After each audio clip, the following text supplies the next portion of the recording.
Hello বন্ধুরা, আমি আইরিন। আর আমি এমন কিছু মুভি এক্সপ্লেন করি যা তোমাদের মাথায় সপ্তাহখানেক তো থাকবেই। তেমনই একটি মুভি হলো রিসেন্টলি রিলিজ হওয়া তামিল মুভি মহারাজা। এভাবে তো মুভির কাহিনী একদমই সিম্পল। একজন বাবা তার মেয়ের জন্য কি করতে পারে তা তোমরা এই মুভিটি দেখলে বুঝতে পারবে। মুভিটি শেষ হয়ে গেলেও এর রেশ তোমাদের ভাবতে বাধ্য করে দিবে, তাই এক্সপ্লেনেশনটি অবশ্যই শেষ পর্যন্ত দেখো। মুভি আর আমার এক্সপ্লেনেশন কেমন লেগেছে কমেন্টে অবশ্যই জানাবে। তোমাদের একটা লাইক আর কমেন্ট আমাকে মোটিভেট করার জন্য অনেক ইম্পর্টেন্ট। চলো শুরু করা যাক। মুভির শুরুতে 2009 এর সিন দেখানো হয়, যেখানে আমরা মহারাজা নামক একটি লোককে দেখি, যে কিনা একজন নাপিত, আর সে চেন্নাইয়ের পার্লি কারানাক নামক শহরে থাকে। একদিন মহারাজা তার ঘরের অপোজিট সাইডের একটি দোকান থেকে তার মেয়ের জন্য পুতুল কিনছিল। সে বারবার পুতুলগুলো তার বউকে দেখাচ্ছিল, কারণ সে তার বউয়ের পছন্দের পুতুলই কিনতে চাইছিল। তখনই হঠাৎ একটি ট্রাক আউট অফ কন্ট্রোল হয়ে এদের ঘরে ঢুকে যায়, যা দেখে মহারাজা স্তব্ধ হয়ে দাঁড়িয়ে থাকে। গিয়ে দেখার মতো তার সাহস হচ্ছিল না। এক মুহূর্তে তার জীবনের সব হাসি, সব খুশি নীরবতায় পরিণত হয়ে যায়। ওই অ্যাক্সিডেন্টে তার বউ মরে গেল, তার মেয়ে বেঁচে যায়, কারণ একটি লোহার ডাস্টবিন ট্রাকের ধাক্কায় সঠিক সময় তার মেয়ের ওপর এসে পড়েছিল, যাতে বাচ্চাটি প্রোটেক্ট হয়েছিল, তাই বেঁচে গেছে। এখন সিন ডাইরেক্ট 2009 থেকে 2023 এসে পড়ে, যেখানে মহারাজার মেয়ে জ্যোতি বড় হয়ে গেছে আর সে স্পোর্টসে অনেক ভালো ছিল। আমরা আরো জানতে পারি যে স্কুলের কোনো শিক্ষকই তাকে বিশেষ পছন্দ করে না, শুধুমাত্র স্পোর্টস টিচার আসিফাকে ছাড়া। আমরা দেখতে পারি যে যেই ডাস্টবিনটার কারণে জ্যোতি বেঁচে গেছে তাকে এরা লক্ষ্মী নাম দিয়েছে। মহারাজা আর জ্যোতি ওই ডাস্টবিনকে মন্দিরে রেখেছে, আর তারা ওই ডাস্টবিনকে দেবতার মতো পূজাও করে, এমনকি প্রতি শুক্রবারে এটা পরিষ্কারও করে। এতদিনে মহারাজা নিজের একটি ছোট্ট সেলুন খুলেছে, আর সে তার মেয়েকে অনেক ভালোবাসে। এতটাই যে একবার যখন স্কুলের প্রিন্সিপাল জ্যোতিকে ভুল করে বকাঝকা করে, তখন মহারাজা এরকম জিদ করে যে প্রিন্সিপালকে জ্যোতির কাছে ক্ষমা চাইতেই হয়েছিল। এখানে আসিফা আর জ্যোতিকে দেখানো হয়, সে জ্যোতি সহ আরো কিছু ছাত্রছাত্রীদেরকে কয়েন বোটর নিয়ে যায় স্পোর্টস ক্যাম্পের জন্য। যাওয়ার আগে সে তার বাবাকে ভালো করে সবকিছু বুঝিয়ে দিয়ে যায়। আসলে এর আগে তারা কখনো এতদিনের জন্য দূর হয়নি, তাই এই মুহূর্তটি মহারাজার জন্য কঠিন হলেও মেয়ের খুশির জন্য সে মেনে নিয়েছিল। সিন চেঞ্জ হয়ে একটি সাপকে দেখানো হয়। এই সাপ মহারাজার ঘরে ঢুকে গিয়েছিল আর মহারাজার ওপরে উঠে পড়েছিল। পরে মহারাজাকে তার নিজের ঘরেই ঘায়েল অবস্থায় দেখানো হয়। এজন্যই তো সাপ তার ওপর দিয়ে চলে গেছে আর সে বলতেও পারবে না। ঘরে সব জিনিসপত্র দেখে মনে হচ্ছিল হয়তো ঘরে কোনো চুরি হয়েছে। এখানে আবার সিন চেঞ্জ হয়ে একজন গুন্ডা টাইপের লোককে দেখানো হয়, যে তার ফরচুনার গাড়ি নিয়ে একটি গ্যারাজে যায়। আসলে এই লোকটি তার গাড়ি ঠিক করতে এই গ্যারাজে দিয়েছিল, কিন্তু গাড়ি ফেরত পাওয়ার পর সে গাড়িতে থাকা তার চশমাটি খুঁজে পাচ্ছে না। ওই চশমা সম্পর্কে জানতে চেয়ে সে গ্যারাজে থাকা লোকদের মারতে আরম্ভ করে। এই পর্যায়ে আমরা গ্যারাজের একজন ওয়ার্কার ধানাকে দেখতে পাই, যে কিনা ওই ফরচুনার সার্ভিসিং করেছিল। আমরা জানতে পারি যে ধনা গাড়িকে একদিন লেট ডেলিভারি করেছিল, আর সম্ভাবনা আছে যে চশমাও সেই চুরি করেছে। ওই লোকটি ধনাকেও অনেক মারধর করে। ধনার রিয়েকশন দেখে আমরা বুঝতে পারি যে সেও ছোট মোটো গুন্ডার মতোই, আর কয়েকবার জেলও খেটেছে। ওই রাতে সে প্রতিশোধ নেওয়ার জন্য একটি পাবে যায়, যেখানে ওই ফরচুনার গাড়িওয়ালা বসে মদ খাচ্ছিল। পরে ধনা ওই লোকটির সামনে প্রথমে তার চশমাটি ভাঙে, পরে তাকে অনেক মারে। এখান থেকে সিন শিফট হয়ে মহারাজাকে দেখানো হয়, যে কিনা ঘায়েল অবস্থাতেই পুলিশ স্টেশনে এসেছে, আর সে বলছিল যে গতরাতে 3 জন লোক তার ঘরে ডাকাতি করতে এসেছিল। মহারাজা আর তাদের মধ্যে একটু মারপিট হয়, যাতে মহারাজা অজ্ঞান হয়ে যায়। আর যখন তার জ্ঞান আসে তখন সে দেখে যে তার ঘর থেকে লক্ষ্মী গায়েব হয়ে গেছে। লক্ষ্মী মানে ওই ডাস্টবিনটি। ঘর থেকে আর কোনো কিছুই চুরি হয়নি, শুধু লক্ষ্মী ছাড়া। এখন মহারাজা চাইছিল যে পুলিশ লক্ষ্মীকে খুঁজতে তাকে সাহায্য করে। সে বলছিল যে তার মেয়ে স্পোর্টস ক্যাম্প থেকে ফেরত আসার আগেই যাতে তারা লক্ষ্মীকে খুঁজে বের করে ফেলে। এই মুহূর্তে সব পুলিশরাই মহারাজাকে পাগল মনে করছিল, এমনকি তার সাথে অনেক খারাপ ব্যবহারও করে, যার কারণে পুলিশ স্টেশনে একটু মারামারি সিন ক্রিয়েট হয়ে যায়। মহারাজা অনেক জিদি ছিল, সেও হার মানে না, এমনকি সে পুলিশদের 40,000 টাকাও দেয়, আর আরো 7 লক্ষ টাকা দেওয়ার ওয়াদা করে যদি তারা লক্ষ্মীকে খুঁজে বের করে দিতে পারে। এখন স্টেশনের হেড পুলিশ ভারত রাজান, যে 1 নম্বর ঘুষখোর তো ছিলই, তাই টাকা দেখেই সে এই কেসকে সলভ করার জন্য লেগে পড়ে। পরে পুলিশ তদন্ত আরম্ভ করে, কিন্তু তারা মনে করছিল যে হয়তো ওই ডাস্টবিনতে কোনো টাকা বা স্বর্ণ বা দামি কিছু আছে, যার কারণে মহারাজা তাদের 7 লক্ষ টাকা দিতে রাজি হয়েছে। পুলিশরাও চিন্তা করে যে ডাস্টবিন খুঁজতে গিয়ে যদি তারা দামি কোনো কিছু পায় তাহলে তারা ওইটা রেখে দিবে। এই পর্যায়ে বলে দেওয়া ভালো যে মুভিতে অনেকবার টাইম সুইচ করে, মানে কখনো 2009 চলে আসবে, আবার কখনো 2023। তাই আমি চেষ্টা করব যে আমি মুভির কাহিনী সংযম রেখে এমন ভাবে বলতে যাতে টাইম সুইচিং কম হয়। তাছাড়া যখনই টাইম সুইচ করবে আমি অবশ্যই বলে দিব। পরের সিন আবার 2023 থেকে 2009 এসে পড়ে, যেখানে সিলভাম নামক একটি লোককে দেখানো হয় যে তার সাথে সাবরির সাথে মিলে ঘরে ঘরে ডাকাতির কাজ করে। আর ডাকাতি করার পর তারা ঘরের মানুষদের অনেক সময় মেরেও ফেলে। যদি ঘরের কেউ তাদের চেহারা দেখে ফেলে তাহলে। সাবরি তো ডাকাতির সাথে সাথে মেয়েদেরকে রেপও করে, কিন্তু সিলভাম এই কাজে যুক্ত না হলেও সে সাবরিকে করার জন্য উৎসাহ দিয়ে থাকে। যেই লোকটি অন্যের পরিবারকে এভাবে ধ্বংস করে তারও একটি সুন্দর পরিবার আছে, তার একটি বউ আছে, একটি ফুটফুটে মেয়েও আছে যাদের সে অনেক ভালোবাসে। এখানে আমরা দেখতে পারি যে সিলভামের মেয়ে আম্মুর পিঠে একটি বড় ঘা আছে। এদিকে সিলভামের বউ তার ডাকাতি করা সম্পর্কে কিছুই জানতো না। এমনকি তার বউ মনে করত যে তার জামাই তো সাবরির সাথে মিলে একটি ইলেকট্রনিক দোকান চালায়, যা কিছুটা সত্যি হলেও পুরোটা নয়। তাদের একটি ইলেকট্রনিক দোকান তো আছে, কিন্তু তারা দুজন মিলে ডাকাতিও করে। পরের সিনে 2023-এ পুলিশ চিন্তা করে যে তারা ডাস্টবিন খুঁজতে না পারুক, কিন্তু ওইরকম ডাস্টবিন কিনে তাকে পুরাতন বানিয়ে মহারাজাকে দিতে তো পারবে। এতে তারা 7 লক্ষ টাকাও পাবে। পরের সিনগুলোতে দেখানো হয় যে পুলিশ বিভিন্ন জায়গায় গিয়ে ওইরকম ডাস্টবিন খুঁজতে আরম্ভ করে, কিন্তু তারা ওইরকম ডাস্টবিন কোথাও পাচ্ছিল না। এই সব কিছু চলাকালীন সময় মহারাজা পুলিশ স্টেশনেই ছিল। সে লিটারালি পুলিশদের গোলামি করছিল, যেমন তাদের গাড়ি ধুয়ে দিচ্ছিল, তাদের জন্য খাবার নিয়ে আসছিল, এমনকি তাদের হাতে থাপ্পড়ও খাচ্ছিল। পুলিশের তদন্ত চলাকালীন সময় তারা নাল্লা শিবম নামক একটি লোকের সাথে দেখা করে, যে কিনা পুলিশদের ইনফর্মার ছিল। সে গুন্ডা তো ছিল, কিন্তু পুলিশদেরও খবরাখবর এনে দিত। নাল্লা শিবম এমন একটি লোককে চিনত যে কিনা মহারাজার ডাস্টবিনটার ডুপ্লিকেট বানিয়ে দিতে পারবে। এটা শুনে সব পুলিশ অফিসারই খুশি হয়ে যায়। এদিকে পুলিশ স্টেশনে ওই ফরচুনার ঠিক করা গ্যারেজের একটি লোক আসে আর ধনার মিসিং রিপোর্ট লেখায়। হ্যাঁ বন্ধুরা, ধনা, যে কিনা ফরচুনার গাড়ির মালিককে বাড়ি গিয়ে মেরেছিল, সে কিছুদিন ধরেই মিসিং ছিল। আর তার ছবি নিয়ে গ্যারেজেরই একজন লোক পুলিশ স্টেশনে আসে। এখানে মহারাজা ধনার ছবিকে দেখে, আর তার এক্সপ্রেশনে আমরা ক্লিয়ার বুঝতে পারি যে ধনার মিসিং হওয়ার পিছনে মহারাজারই হাত ছিল। এখন সিন ওই দিনে চলে যায় যেদিন সে সাপের কাছে তার ঘরে ঘায়েল অবস্থায় পড়েছিল। চোখ খুলে সে তার ঘরে গাড়ির টুল বুকের একটি রিসিট পায়। এটা ওই ফরচুনার গাড়ির ছিল যার ব্যবহার ধনা গতরাত করেছে। এজন্যই তো গাড়ি ডেলিভারি দিতে তার একদিন লেট হয়েছে। এই গাড়ির পিছু নিয়ে মহারাজা ওই বারে পৌঁছে যায় যেখানে ওই ফরচুনারের মালিক মদ খাচ্ছিল। মহারাজা ওই লোকটির সাথে কথা বলার চেষ্টা করে, কিন্তু ওই লোকটি মহারাজাকে কোনো গুরুত্বই দেয় না।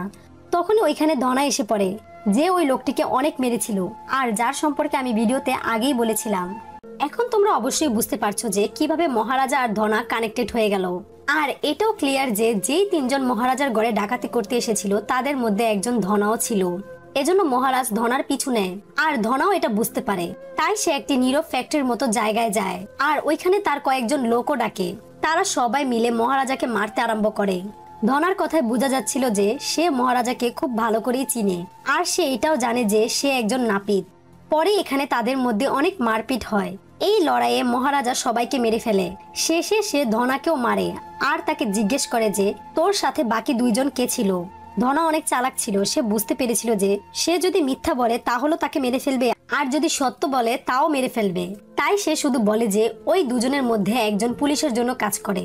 এটা বলে সে ধারালো একটি ছুরি দিয়ে তার পায়ে আঘাত করে পালানোর চেষ্টা করে।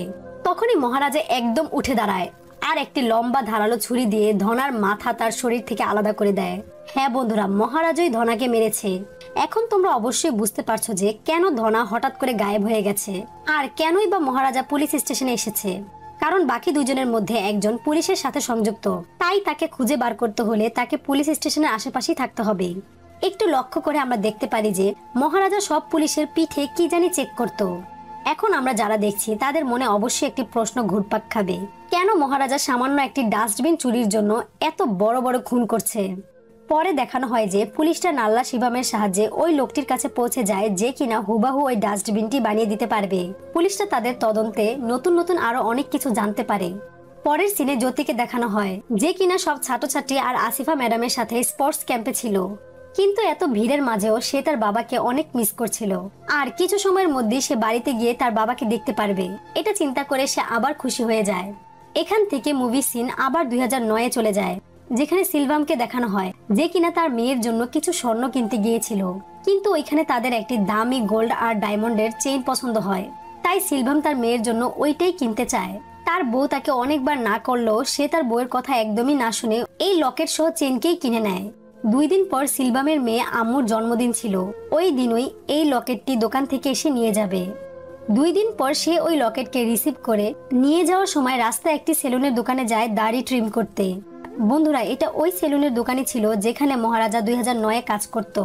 মহারাজা যখন সিলভামের দাড়ি ট্রিম করতে আরম্ভ করে তখনই তার ট্রিমারের ব্যাটারি শেষ হয়ে যায়। যখন মহারাজা ব্যাটারি আনতে বাইরে যায় তখনই সিলভামের ফোনে সাবরিয়ার কল আসে আর সে বলে যে খবরের কাগজে তাদের ক্রাইমের খবর ছেপেছে আর পুলিশও মনে হয় তাদের ব্যাপারে জানতে পেরে গেছে। সিলভাম সাবরিয়ার সাথে কথা বলে তাকে শান্ত হতে বলে। তখনই সে পিছনে তাকিয়ে মহারাজাকে দেখে। এই পর্যায়ে সিলভাম মনে করে যে মহারাজা মনে হয় তার সব কথা শুনে ফেলেছে আর মহারাজা হয়তো জানতে পেরে গেছে যে সিলভাম ডাকাতিও করে। পরে সে ট্রিমিং করে তার বাড়িতে যায়, যেখানে গিয়ে সে বুঝতে পারে যে তার কাছে আম্মুর লকেটটি ছিল না।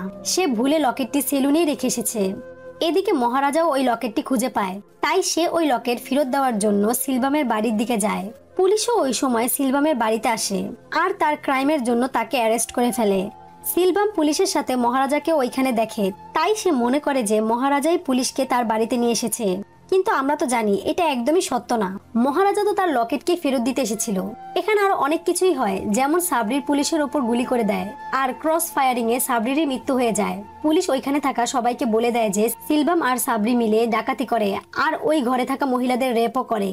এগুলো শোনার পর সিলভামের বউ তার থেকে দূরে সরে যায় আর তার সাথে সব সম্পর্ক ভেঙে দেয়। ইন শর্ট, সিলভামের পুরো পরিবারই ভেঙে যায় আর তার জীবনে আপন বলতে তার পক্ষে আর কেউই থাকে না। আর এই সব কিছুর পিছনে সে মহারাজাকে দায়ী মনে করছিল। এদিকে 2023-এ পুলিশও নকল ডাস্টবিন তৈরি করে ফেলেছিল আর নাল্লা শিবামের সাহায্যে পুলিশরা একে একটু পুরাতন করে ফেলে।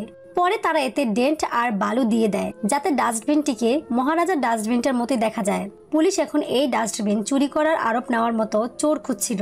চোর যদি মিথ্যা বলে যে সেই এই ডাস্টবিন চুরি করেছে তাহলেই তো কেস ক্লোজ হয়ে যাবে। ডাস্টবিন চুরিতে চোরের কোনো ক্ষতিও হবে না আর এদিকে পুলিশরাও মহারাজা থেকে বাকি টাকাগুলো পেয়ে যাবে। কিন্তু সমস্যা হলো এরকম কোনো চোরই খুঁজে পাওয়া যাচ্ছে না যে কিনা ডাস্টবিন চুরি করার আরোপ নিজের মাথায় নেবে। এটা তো চোরের সম্মানও আঘাত করে, কারণ ডাস্টবিন কি চুরি করার জিনিস নাকি? শেষে নাল্লা শিবাম বলে যে সেই এই চুরির আরোপ তার মাথায় নেবে, কারণ বিনিময়ে পুলিশরা 50,000 টাকা দেওয়ার অফার দিয়েছিল। পরে পুলিশরা মহারাজাকে ফোন করে যাতে সে ঘরের চুরির কাহিনীটি আবার বলে, যাতে এটা নাল্লা শিবাম শুনে কালকে এভাবেই বলতে পারে। এই পর্যায়ে মহারাজা আবারও ডাকাতির কাহিনী শোনাতে আরম্ভ করে, কিন্তু স্ক্রিনে আমাদের ওইটাই দেখানো হয় যেটা সত্যিকারে হয়েছিল। আসলে ওই রাতে মহারাজা না যৌতুক ঘরে ফেরত এসেছিল স্পোর্টস ক্যাম্প থেকে আর তখন ঘরে 3 জন লোক উপস্থিত ছিল। ওই 3 জন ছিল ধনা, নাল্লা শিবাম আর সিলভাম। হ্যাঁ বন্ধুরা, প্রায় 13-14 বছর পর সিলভাম জেল থেকে ছাড়া পায় আর সে মহারাজা থেকে প্রতিশোধ নিতে চাইছিল। এজন্য সে মহারাজার বাড়িতে আসে তার জেলের সাথী ধনা আর বাইরের সাথী নাল্লা শিবামকে নিয়ে। নর্মালি তো মহারাজা 10টা অবধি বাড়িতে পৌঁছে যায়, কিন্তু ওই রাতে সে তার মেয়ের জন্য নতুন স্পোর্টসের জুতা কিনতে গিয়েছিল, যার কারণে তার দেরি হয়ে গেছে। কিন্তু দুঃখজনক ভাবে ওই রাতে জ্যোতি স্পোর্টস ক্যাম্প থেকে তাড়াতাড়ি বাড়িতে ফিরে আসে। এই 3 জন মিলে জ্যোতিকে অনেক মারধর করে, এমনকি নাল্লা শিবাম আর ধনা মিলে জ্যোতিকে অনেকবার রেপও করে। এখানে আমরা দেখতে পারি যে সিলভাম এরকম কিছুই করে না, কিন্তু সে তার বন্ধুদের মানাও করে না, আরো উল্টো তাদের কর্মে সম্মতি দিচ্ছিল। তারা কিছুক্ষণ মহারাজার আসার অপেক্ষাও করে, কিন্তু অনেক দেরি হয়ে যাওয়ার কারণে তারা ওইখান থেকে চলে যায়। যখন মহারাজ বাড়িতে ফিরে আসে তখন তার মেয়েকে এই অবস্থায় দেখে সে হতভম্ব হয়ে যায়। সে তাড়াতাড়ি করে তার মেয়েকে হাসপাতালে নিয়ে যায়, ডাক্তারের কাছে কাকুতি মিনতি করতে থাকে তার মেয়েকে সুস্থ করে দেওয়ার জন্য। তখন জ্যোতি কান্না করতে করতে তার বাবাকে বলে, আমার অনেক কষ্ট হচ্ছে বাবা, ওরা কেন আমার সাথে এরকম করলো? আমার তোমার কাছে একটাই অনুরোধ, আমি শুধু ওই লোকগুলোর সাথে একবার দেখা করতে চাই, আমি জিজ্ঞেস করতে চাই তারা কেন আমার সাথে এরকম করলো। জ্যোতি এখানে আরো বলে যে ওইখানে থাকা একটি লোকের পিঠে টিউমারের মতো কিছু ছিল আর এজন্যই বন্ধুরা পুলিশ স্টেশনে মহারাজা পুলিশদের পিঠে চেক করত। বাড়িতে ফেরত এসে রাগে ঘৃণায় মহারাজা নিজেকেই আঘাত করে। আর বন্ধুরা, এটা ওই সাপলা সিনটাই যেখানে মহারাজা ক্ষত অবস্থায় ঘরে পড়েছিল। জ্ঞান ফেরার পরে সে টোলবুকের রিসিট পেয়েছিল। তারপর কি হয়েছে এটা তো তোমরা দেখেছই। এরপর থেকে শুরু হয়েছিল মহারাজার লক্ষ্মীকে খোঁজার যাত্রা। লক্ষ্মীকে খোঁজার আড়ালে সে খোঁজ করছিল তার মেয়ের সেই রেপিস্টদের। পরের দিন পুলিশরা নাল্লা শিবামকে নিয়ে মহারাজার বাড়িতে আসে আর নাল্লা শিবামকে বলে যে ওই রাতে যা যা করেছো তা সবাইকে ব্যাখ্যা করো। নাল্লা শিবামের বর্ণনার ধারণ দেখে মহারাজা বুঝতে পারে যে এই সেই লোক, আর তার পিঠে থাকা টিউমার দেখে মহারাজা নিশ্চিত হয়ে যায়। পুলিশ তাকে জিজ্ঞেস করে যে এখন তারা এই চোরকে কি করবে। মহারাজা বলে যে তাকে মাফ করে দিন স্যার, ছেড়ে দিন তাকে। তখন পুলিশ বলে তুমি তাকে এভাবেই ছেড়ে দিবে, তাকে কোনো শাস্তিই দিবে না?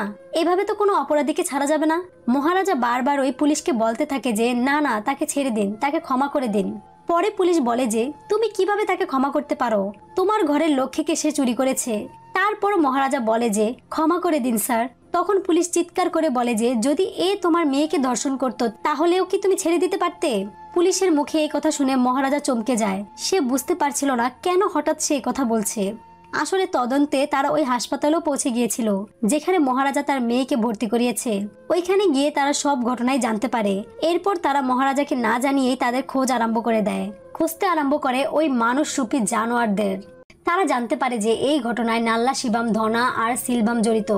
তাই পুলিশ আজকে চায় যে মহারাজা যাতে তার মেয়ের ওপর হওয়া ওই জঘন্য অপরাধের সঠিক প্রতিশোধ নেয়। এজন্যই নাল্লা শিবামকে মহারাজার সাথে ছেড়ে দিয়ে তারা বাইরে থেকে দরজা বন্ধ করে চলে যায়। মহারাজা আর কোনো কথা না বাড়িয়ে নাল্লা শিবামের ঘাড় থেকে দা দিয়ে আঘাত করে তার মাথায় আলাদা করে দেয়। এভাবেই সে তার মেয়ের উপর হওয়া অত্যাচারের প্রতিশোধ নেয়। এরপর তারা চলে যায় সিলভামের কাজের সাইডে। রাস্তায় বাধা দেওয়া সবাইকে মারতে মারতে মহারাজা যখন সিলভামের কাছে পৌঁছায় প্রথমে সে একদম অবাক হয়ে যায়। সে সিলভামকে দেখে এই পরিস্থিতিতে মিলাতেই পারছিল না। তাই সে সিলভামের আঘাতের কোনো জবাব দিতে পারছিল না। সিলভাম মনে করে যে শুধুমাত্র মহারাজার জন্যই তার পরিবার, তার জীবন নষ্ট হয়েছে, যেখানে মহারাজার কোনো দোষই ছিল না। সিলভাম বলে যে তোর জন্য আজ আমি নিঃস্ব, আমি আমার পরিবার হারিয়েছি, আমি আমার মেয়েকে হারিয়েছি, আমার জীবনের এতগুলো বছর আমি জেলে কাটিয়েছি, আর জেলে থাকা অবস্থায় শুধু তোকে মারার চিন্তাই করতাম। এগুলো বলে সে মহারাজাকে অনেক মারতে থাকে। কিন্তু এবার মহারাজাও হাত উঠায়। সেও সিলভামকে অনেক মারতে মারতে সিলভামের এমন অবস্থা করে যে এখন সে আর হাঁটতেই পারছিল না।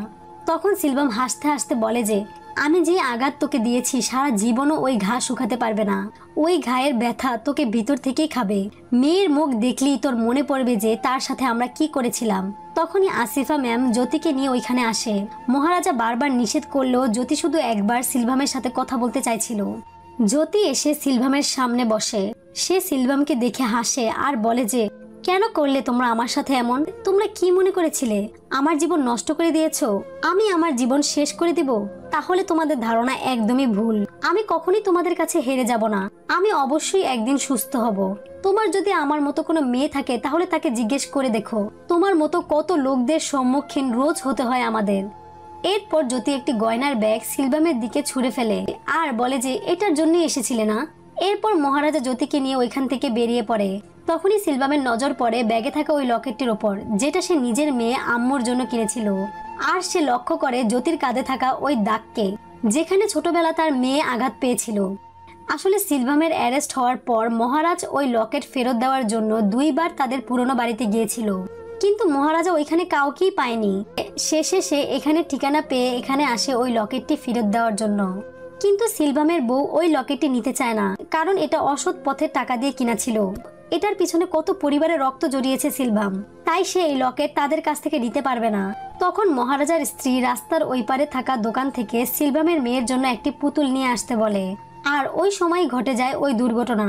অ্যাক্সিডেন্টে সবাই মারা গিয়েছিল, মহারাজার স্ত্রী, তার মেয়ে এবং সিলভামের স্ত্রীও। শুধুমাত্র ডাস্টবিনের কারণে বেঁচে গিয়েছিল সিলভামের মেয়ে। নিজের পুরো পরিবারকে হারিয়ে তাকেই নিজের মেয়ের মতো করে গত 15 বছর ধরে আগলে রেখেছে মহারাজা। সিলভাম যখন বুঝতে পারে যে অন্যের ক্ষতি করতে গিয়ে সে নিজের মেয়েরই কত বড় ক্ষতি করেছে, তখন তার অনুশোচনার শেষ হয় না। সে তার মেয়েকে ডাকতে থাকে, একবার বলে তার কাছে আসতে, কিন্তু মহারাজা জ্যোতিকে নিয়ে সোজা বেরিয়ে যায়। তাকে গাড়িতে যেতে বলে আবার সিলভামের কাছে আসে। সিলভাম তাকে একবার জ্যোতির সাথে দেখা করার কথা বলে। সে বলে যে সে শুধু একবার তার সাথে কথা বলবে, তাকে দেখবে। সে এটাও বলবে না জ্যোতি তার মেয়ে। কিন্তু মহারাজা বলে জ্যোতি তোমার মেয়ে না, সে শুধু আমার মেয়ে। এটা বলে সেও এখান থেকে চলে যায়। সিলভাম কান্নায় ভেঙে পড়ে। সে মহারাজার কাছে ভিক্ষা চায় শুধু একবার তার মেয়েকে দেখার জন্য, কিন্তু মহারাজা তার কোনো কথা না শুনে বেরিয়ে যায়। মেয়ের যে 2 পা সিলভাম মাথায় ঠেকাতো, ওই 2 পায়ে সে নিজের হাতে আঘাত করেছে।